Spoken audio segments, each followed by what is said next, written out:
76 nömrəli məktəbdən 2B sinifindən pul yığılır da, fond pulu yığılır. Bir sinif düzəltməyə vəsait yığılır. Bir də gündəlik üzləri, bir də müəllimə gül pulu. Özdə müəllimlər tərəfindən yox, valideynlər tərəfindən qrup açılır, o cürünə yığılır. Səs yazısı Hövsan qəsəbəsi Ələddin Məmmədov adına 76 saylı tam orta məktəbin 2-ci sinifində təhsil alacaq şagirdin valideyninə məxsusdur. Valideyn iddia edir ki, valideyn komitəsi onlardan sinif rəhbərinin adından sinif təmiri üçün pul tələb edir. Sinifdə 32 şagird təhsil alır və onların hər birindən 15 manat yığılır. Vəsaiti toplayan şəxs valideyn komitəsinin sədri Yeganə Qəhrəmanovadır. İddianı irəli sürən şəxs ödəniş çeklərini də qaynar xəttimizə yollayıb. Məsələni Yeganə Qəhrəmanova ilə dəqiqləşdirdik. Sinifin rəhbəri var, düzdür. Yaxınlaşın da sinifin rəhbərinə. Məktəbin müəllimi var, məktəbin direktoru var. Məktəb şəraitsiz vəziyyətdədir ki, siz təmir edirsiniz. Təhsil Nazirliyi gəlsin bir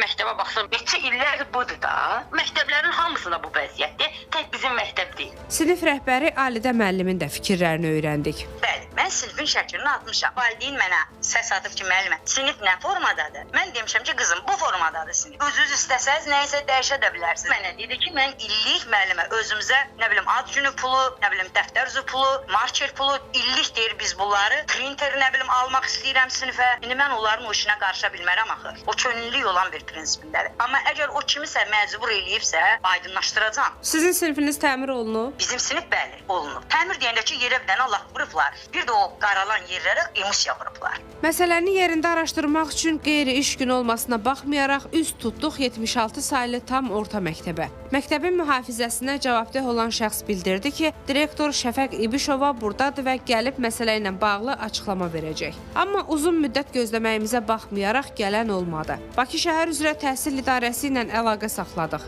İdarədən ATV xəbərə bildirildi ki, məsələ ilə bağlı ciddi araşdırma aparılacaq. Təhsil müəssisələrində hər hansı neqativ halların baş verməsi yol verilməzdi. Məktəbin və müəllimlərin fəaliyyətinə uyğun olmayan hallara qarşı qanunvericiliyin tələbləri çərçivəsində tədbirlər görüləcək. Turanə Tağızadə, Amil Əliyev, Əkbər Əliyev, ATV xəbər.